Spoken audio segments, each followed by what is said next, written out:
Day 20 of the Alec Murdaugh murder trial features testimony from SLED agents, one who was cross-examined over the roadside shooting of Murdaugh back in September of 2021. The other, an agent who gave telling details on Murdaugh's whereabouts on the night of the murders. Our Greg Adeline is live with new information this afternoon. Hey, Greg.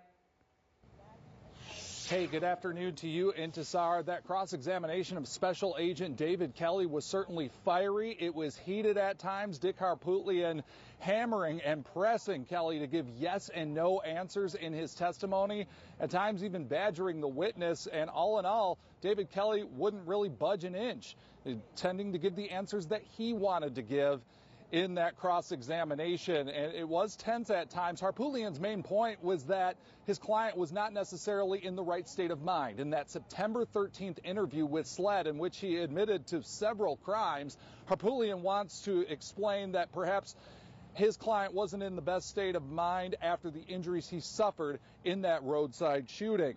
But also, the most interesting part of this morning was the testimony from Peter Rudovsky, who gave a detailed timeline of Alec Murdaugh's travels on the night of June the 7th, 2021, the night of the murders. Now, this was easily the best presentation from prosecutors so far. They had graphics with red lines detailing routes, specific times, speeds of the vehicle.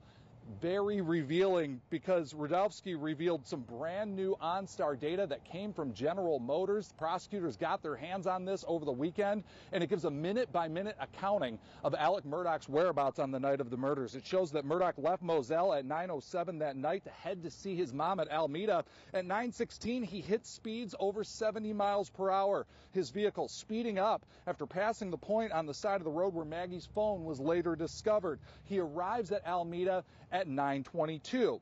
He stays there for 20 minutes, not 45 minutes to an hour, as there was other testimony in this trial, as the caretaker at Alameda said that Alec Murdaugh coached her to say, if anyone asks, he was there for 45 minutes to an hour. No, data shows he was there for 20 minutes. So Rudovsky also testified that road conditions between Alameda and Moselle were not the best. Posted speed limit 55 miles per hour.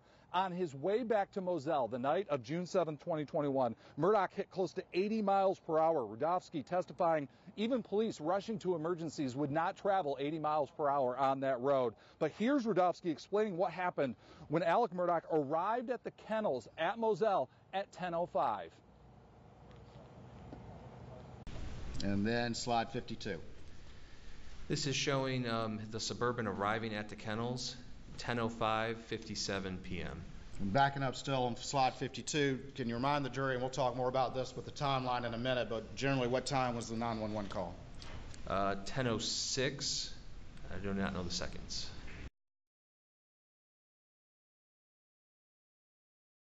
With that 911 call 1 minute after he arrived at the kennels, you'll remember in that call, Alec Murdaugh said that he had not only discovered the bodies, but he had also checked the pulses, and that he had tried to turn over Paul Murdaugh. So all of this would have happened in the span of really seconds to only 1 minute. So that's a very tight timeline. You can see why this information was so revealing in many different ways. That testimony continuing right now with Agent Rudovsky on the stand, giving more details about Alec Murdaugh's travels that night, as well as some of the cell phone data. All of it very interesting. We will have it for you on later editions of WIS News 10.